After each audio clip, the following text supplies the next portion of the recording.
আসসালামু আলাইকুম। আপনারা সবাই কেমন আছেন? এই তো আজকে দুপুরে রান্না করা হচ্ছে। আজকে দুপুরে লাউ রান্না করা হবে। এই তো আমার আম্মু পেঁয়াজ, রসুন দিয়ে দিচ্ছে। এই তো এখন পরিমাণ মতো লবণ দিয়ে দেওয়া হলো।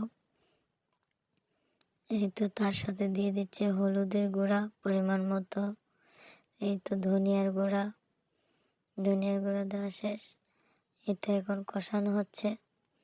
মশলাটা একটু কষে আসার পরে এই তো আমার আম্মু ধুয়ে দিয়ে লাউগুলো দিয়ে দিচ্ছে। লাউগুলো আগে থেকেই কেটে রাখা ছিল, সময়ের জন্য ভিডিও করতে পারি না। এই তো এখন আমার আম্মু সবগুলো লাউ ধুয়ে দিয়ে দিচ্ছে। এটা হচ্ছে আমাদের বাহির। এই তো আমার আম্মু বালতিতে লাউগুলো ধুয়ে দিচ্ছে, আগে থেকে ধুয়ে রাখা হয়নি। এতে এখন আমার আম্মু ধুয়ে দিচ্ছে।